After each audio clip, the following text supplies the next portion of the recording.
This longer video here will walk you through the steps of georeferencing and digitizing features on a georeferenced map. Georeferencing refers to the process of taking a map without any digital spatial information or coordinate reference system. These are often maps that we've taken a photograph of, or scanned maps, tend to be image files, and putting it into geographic space, matching known locations on the map or recognizable locations on the map with known locations in a GIS program. For example, this is a historic map of Saratoga Springs in the Skidmore area around Woodlawn Park. We can easily identify known locations like the intersection of Maple and Marion, Broadway and 4th, Greenfield and Broadway, or Ballston and Broadway, or even down here at Union and South. With those in hand, we can look at a map within GIS, the OpenStreetMap here, and we can say, okay, I know where all those points are on this GIS map, which means that I can take that historic image, that historic scan map, and lay it into place in real time. I can save that map and have it become a raster image with a coordinate reference system and known location in geographic space. The steps in this video are going to walk us through this process using the example of survey maps generated by a study by Elena Biberman in the Poli-Sci department here at Skidmore, where respondents drew on the map places where they did not feel safe. We will be doing this exercise in class, so I hope you'll be able to follow along with this video and get a little bit familiar with some of these tools in advance. Now that we've got QGIS open, we're going to follow the following steps. First, we're going to open and save a new map. Second, we're going to bring in our existing data, the roads and water, for which we're going to be digitizing upon.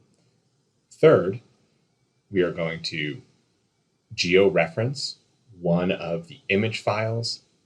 And finally, we are going to digitize the drawn areas on that image files. Steps 3 and 4 will be repeated time and time again within the same document and the same files. First things first, let's click up here, open up a new project. Now we're going to add in, using our data source manager, vector data, which are going to be the roads and water features that I shared with you. Now we're looking for the shape files, these ones that end in .shp. We can also filter down here and only show the two shape files, Srinagar roads and Srinagar water. Click open, then I click add. And this should add these layers onto my map, both the water features and the road features. And I'm fine with these colors for now. If we wanted to, we could modify the color of this. Why don't we just do that a little bit just for fun? Change that to blue, and I'm going to keep the roads kind of in that color over in our layers here. I'm going to save my map now, and I'm going to save it in the same folder where I'm keeping my shape files. This will probably be different on your computer, but I'll call it Srinagar, Charlie, Echo, and click save. All right, now our next step, now that we've brought in our data, created the map, is to georeference. So if you don't have your georeferencer plugin already installed, you're going to need to go up to plugins, manage and install plugins, and search for Georeferencer. Oops. It should pop up right here. You just need to make sure that it's installed and activated with a little checkbox next to it. Once you've confirmed that, you're going to come up to the raster tab up here and click on Georeferencer. This opens up a new window. This window is going to be where that screenshot of that paper map is going to show up. And we're going to click on that paper map here, on a known location on that paper map, and match it to the roads or water features over here. Now, my suggestion is to pick out probably 4 spots in corners of the map that you're going to do for every map. You're going to match those to points on this map every time. All right, now I'm going to add in my raster. All right, for my map 164, I'm going to click open. And first thing we notice is that this is upside down. Now, no worries, the georeferencing process will correct that. It's just you might need to do a little bit of head turning. Most of these should be right side up, but for this one, we are upside down. Now, what I'm going to do is I'm going to match a unique feature on this georeferencer window, and I want to make this just a little bit bigger to match. The unique fixture here to a unique feature over on the map here. Now, what I see is I see this little elbow bend here and here. Let's click on that here on my georeferencer. And then I can either enter in X and Y coordinates, or I can do this. I can click from map canvas and click on this little area right here and hit OK. Now, I'm just going to do that again. I'm going to find another sort of unique area and maybe an intersection that I'm sure I'll be able to find, or maybe this little point right down here. I'll click on that. I'm going to uncheck this automatically hide georeferencer window so that when I click from map canvas, I can just come right over here, and that's going to match right to this little guy right down here. I'm going to click OK. And you'll see these, each of my points shows up as a row in this table down here. Now I'm going to do another one. I'm going to grab this little intersection right here just northeast of Doll Lake. I'm going to grab it from my map canvas, which is this spot right here. I'm going to click OK. And then let's do a third one. Let's do this intersection down the southeast part of the map. From my map canvas, it's going to be this spot right here. And click OK. All right. Once you get at least 4 points, which should be fine for our purposes here, we're going to click this little play button. And it's going to warn us that we need to set the transformation type before we do that. We'll click OK.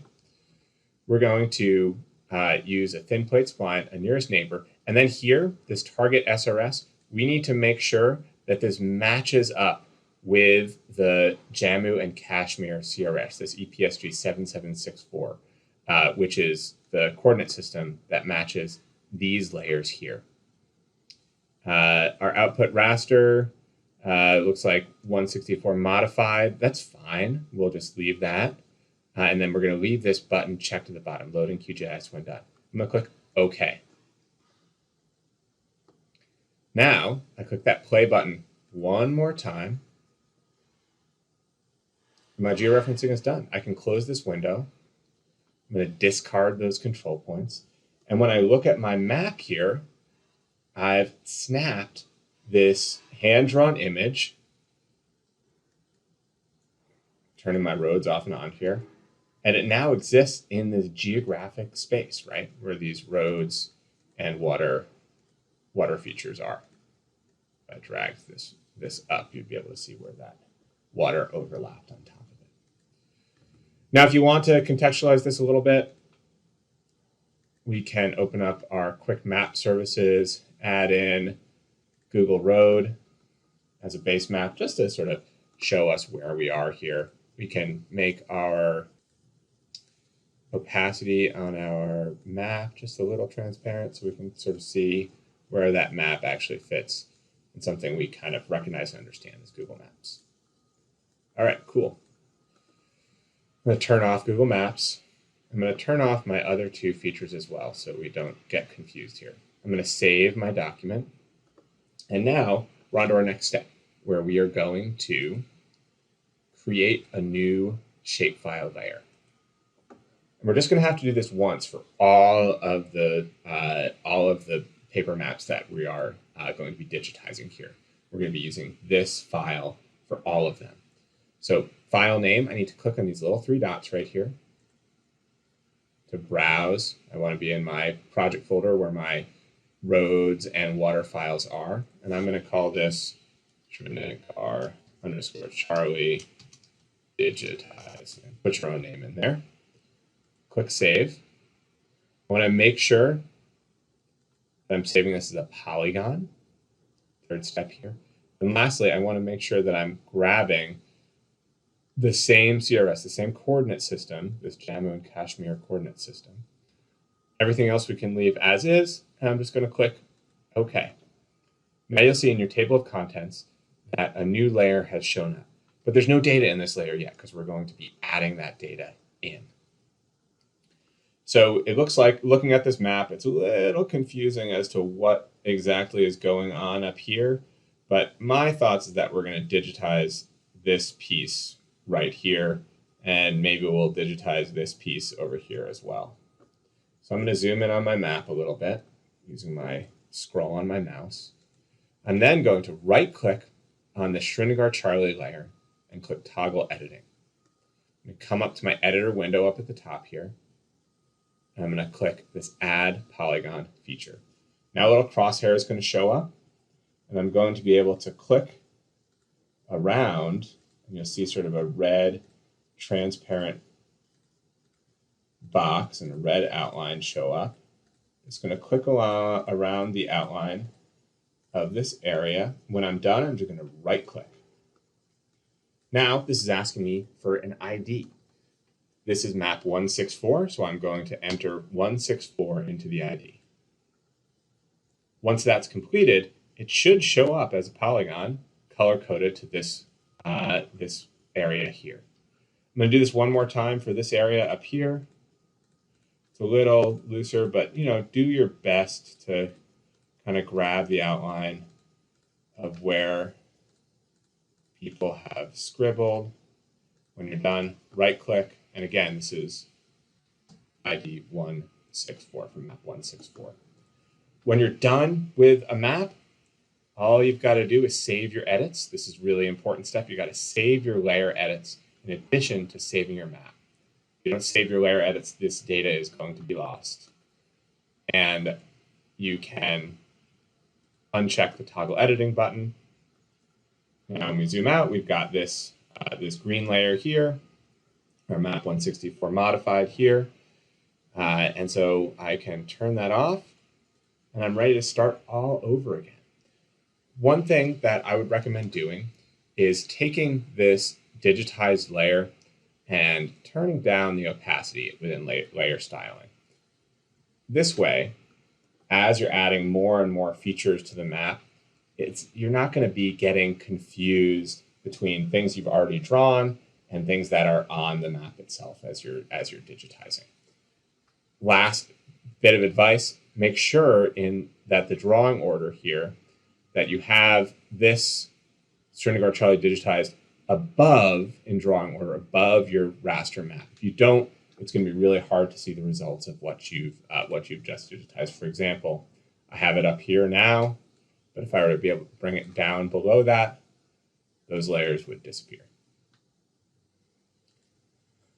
All right, so I'm going to save my map.